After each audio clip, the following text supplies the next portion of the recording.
بسم اللہ الرحمن الرحیم۔ السلام علیکم ورحمۃ اللہ وبرکاتہ۔ معزز طلباء کرام، آپ سب کیسے ہیں؟ آج ہم کتاب ہدایہ جلد رابع میں سبق نمبر 70 کے حصہ اول کو پڑھیں گے۔ ہمارے سبق کا عنوان ہے اجرت عدد رؤوس کے اعتبار سے لازم ہونے پر امام صاحب رحمہ اللہ کی دلیل، اور ہمارے سبق کی ابتدا قال ولی ابی حنیفہ رحمہ اللہ کی عبارت سے ہوگی، اور ہمارا سبق ومضرۃ الممتنع کی عبارت پہ مکمل ہوگا۔ آئیے پہلے اپنے آج کے سبق کی عبارت کو پڑھتے ہیں۔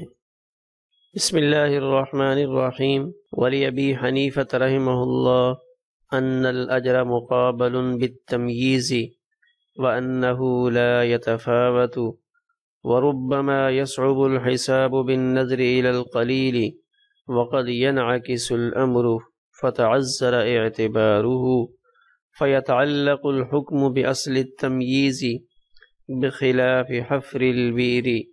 لأن الأجر مقابل بنقل التراب وهو يتفاوت والكيل والوزن إن كان للقسمة قيل هو على الخلاف وإن لم يكن للقسمة فالأجر مقابل بعمل الكيل والوزن وهو يتفاوت وهو العذر لو أطلق ولا يفصل وعنه أنه على الطالب دون الممتنع لنفعه ومضرة الممتنع۔ آئیے اپنے سبق کی عبارت کا ترجمہ کرتے ہیں۔ ولی ابی حنیفہ رحمہ اللہ، امام ابو حنیفہ رحمہ اللہ کی دلیل یہ ہے کہ یہاں اجرت الگ الگ کرنے کے بدلے میں ہے، تمییز الگ الگ کرنا، وَأَنَّهُ لَا يَتَفَاوَتُ، اور اس میں کوئی فرق نہیں ہوتا، وَرُبَّمَا، اور کبھی چھوٹا سا حساب نکالنا مشکل ہوتا ہے، وَرُبَّمَا، اور کبھی کبھی حساب مشکل ہو جاتا ہے، بِالنَّظْرِ إِلَى الْقَلِيلِ، قلیل میں غور کرنے سے، وقد ينعكس الامر، اور کبھی معاملہ اس کے برعکس ہوتا ہے، فتعذر اعتبارہ، لہذا حصے کا اعتبار کرنا مشکل ہے، فیتعلق الحکم باصل التمییز، اس لیے اجرت کا حکم اصل تمیز کرنے پر متعلق ہوگا، بخلاف حفر البیر، بخلاف کنواں کھودنے کے، اس لیے کہ وہاں اجرت مٹی اٹھانے پر ہے، مٹی کے منتقل کرنے پر ہے، وَهُوَ يَتَفَاوَتُ، اور مٹی اٹھانے میں تو فرق ہے، وَالْكَيْلُ وَالْوَزْنُ، کیل کرنا اور وزن کرنا اگر تقسیم کرنے کے لیے ہے، قیل، تو مشائخ نے فرمایا، هُوَ عَلَى الْخِلَافِ، تو وہ اسی اختلاف پر ہوگا، وَإِن لَمْ يَكُنْ لِلْقِسْمَةِ، اور اگر تقسیم کے لیے نہیں ہے تو اجرت کیل کرنے اور وزن کرنے کے مقابلے پر ہوگی، وَهُوَ يَتَفَاوَتُ، اور اس کے اندر فرق ہوتا ہے، وَهُوَ الْعُذْرُ لَوْ أُطْلِقَ وَلَا يُفَصِّلَ، وَهُوَ الْعُذْرُ، اور یہی عذر ہے اگر تفصیل کے بغیر مطلق بولا جائے، یا ہم یوں کہہ سکتے ہیں کہ اگر مطلق تقسیم کرنے کے لیے کہا اور تفصیل نہیں کی تو نہ معلوم ہونے کا عذر ہے، اس لیے جس کا جتنا وزن ہوگا اس پر اتنی اجرت لازم ہوگی۔ وعنہ، اور امام ابو حنیفہ رحمہ اللہ سے یہ بات مروی ہے کہ اجرت طالب قسمت پر ہے، منع کرنے والے پر نہیں، لنفعہ، اس لیے کہ اس میں طالب کا نفع ہے، ومضرۃ الممتنع، اور ممتنع کا نقصان ہے۔ آئیے اب اپنے سبق کی تشریح کو سمجھتے ہیں۔ ولی ابی حنیفہ رحمہ اللہ، اس عبارت سے امام ابو حنیفہ رحمہ اللہ کی دلیل کو ذکر کیا جا رہا ہے کہ اجرت کے مسئلے میں اختلاف ہوا تھا امام صاحب اور صاحبین رحمہم اللہ کا، کہ جب تقسیم کرنے والے قاسم کے پاس آتے ہیں، مثلا 5 پائی ہیں اور قاسم ان کے اندر ان کے حصوں کو تقسیم کر دیتا ہے، جب حصے الگ الگ ہو گئے تو قاسم کو اجرت دینی ہے، وہ اجرت کس اعتبار سے ہوگی؟ امام صاحب فرماتے ہیں ٹوٹل حصے چونکہ 5 بنے ہیں، لہٰذا وہ اجرت 5 پر تقسیم کر کے برابر برابر سب کو دینی پڑے گی۔ حضرات صاحبین رحمہ اللہ یہ فرماتے تھے کہ نہیں، برابر برابر نہیں آئے گی، بلکہ اجرت کے اندر فرق ہوگا، جس کا حصہ زیادہ ہے اس کو زیادہ اجرت دینی پڑے گی، جس کا حصہ کم ہے اس پر کم اجرت لازم ہوگی۔ تو یہاں سے امام ابو حنیفہ رحمہ اللہ کی دلیل کو ذکر کر رہے ہیں۔ امام صاحب فرماتے ہیں کہ اجرت کس وجہ سے لازم ہوتی ہے، اجرت تقسیم کرنے والے کو دی کیوں جاتی ہے؟ تو امام صاحب نے فرمایا ان الاجر مقابل بالتمییز، کہ یہاں اجرت کو تمییز کے مقابلے میں لایا گیا ہے، الگ الگ کرنے کے بدلے میں اجرت دی جا رہی ہے۔ پہلے ان 5 بھائیوں کے حصے آپس میں ملے ہوئے تھے، مخلوط تھے، اب تقسیم کرنے والے نے سب کے حصے الگ الگ کر کے سامنے رکھ دیے کہ بھائی یہ حصہ نمبر 1 فلاں بھائی کا ہے، حصہ نمبر 2 فلاں کا ہے، یہ حصہ نمبر 3 ہے۔ اس نے حدود بنا کر، نشان لگا کر، آسان کر کے اس نے سب کے حصے الگ کر دیے۔ پہلے اس پلاٹ کے اندر 5 کا حصہ مکس تھا، نہیں پتا تھا کہ کس کا حصہ کون سا ہے، تب قاسم نے ایک کام کیا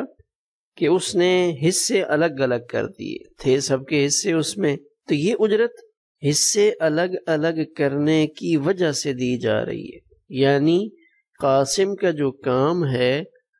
وہ کام ایک ہی ہے، اور وہ کیا ہوتا ہے؟ حصے الگ الگ کر کے دینا۔ اور امام صاحب فرماتے ہیں وَأَنَّهُ لَا يَتَفَاوَتُ، اور حصے الگ کرنے کے اعتبار سے کوئی فرق نہیں ہوتا۔ جیسے اس نے 1 اور 2 والے کا حصہ الگ کیا،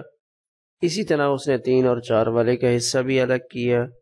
اسی طرح 5 والے کا حصہ ان 4 سے الگ کر دیا، تیسرے نمبر والے کا حصہ 4 سے الگ کر دیا۔ تو حصے الگ کرنے کی نظر سے دیکھا جائے تو اس میں کوئی فرق نہیں۔ اور آگے ایک بات اور فرمائی وَرُبَّمَا يَصْعُبُ الْحِسَابُ بِالنَّظْرِ إِلَى الْقَلِيلِ، کہ علیحدگی میں تفاوت اور کمی بیشی نہیں ہوتی۔ کیوں؟ کہ کبھی صاحب قلیل کا حساب بھی مشکل ہو جاتا ہے۔ تو جب ایک بندہ صرف 5 مرلے لے کے آتا ہے اور کہتا ہے قاضی صاحب ہم 5 بھائی ہیں تو آپ یہ 5 مرلے ہمارے اندر تقسیم کر دیں، تو اب صرف 5 مرلے تو تقسیم نہیں کرنے ہوتے، بلکہ ان سب کو الگ الگ گلی یعنی نکلنے کا راستہ بھی دینا ہوتا ہے۔ تو اب وہ پلاٹ عجیب سے انداز میں چوکور شکل میں بنا ہوا ہے، بالکل راستے کے ساتھ لمبائی میں ہوتا، یعنی لمبائی اور چوڑائی اگر ایک رخ پہ ہوتی تو پھر تو اس کی تقسیم آسان ہوتی، لیکن اگر وہ چوکور شکل میں ہے یا گولائی میں پایا جا رہا ہے تو اب ہے تو چھوٹا سا، لیکن اس 5 مرلے کا حساب کرنا کہ 5 مرلے 5 حصوں میں الگ کر کے سب کو الگ سے راستہ دینا، یہ مشکل کام ہے۔ تو کبھی تھوڑا حساب وہ مشکل ہو جاتا ہے،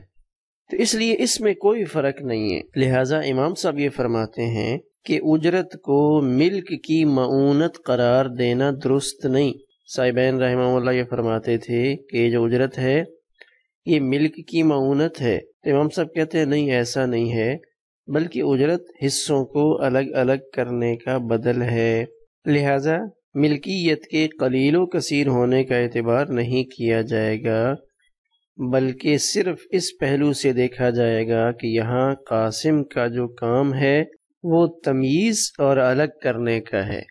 لہذا تمییز اور الگ کرنے کو مد نظر رکھا جائے گا اور اجرت سب پر برابر برابر لازم ہوگی۔ وقد ينعكس الامر، اور کبھی معاملہ اس کے الٹ ہوتا ہے، یعنی کبھی چھوٹا حساب مشکل ہوتا ہے، کبھی بڑی زمینوں والے کا حساب مشکل ہوتا ہے، لہذا فتعذر اعتبارہ، حصوں کا اعتبار کرنا مشکل ہے۔ فیتعلق الحکم باصل التمییز، تو یہاں حکم اصل میں اس مشقت کو دیکھ کر لگایا جا رہا ہے کہ قاسم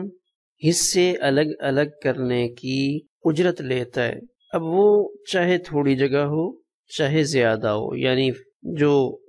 انصبا والے ہیں ان کے حصوں میں چاہے تھوڑی جگہ آ رہی ہو چاہے زیادہ آ رہی ہو، اس کی نظیر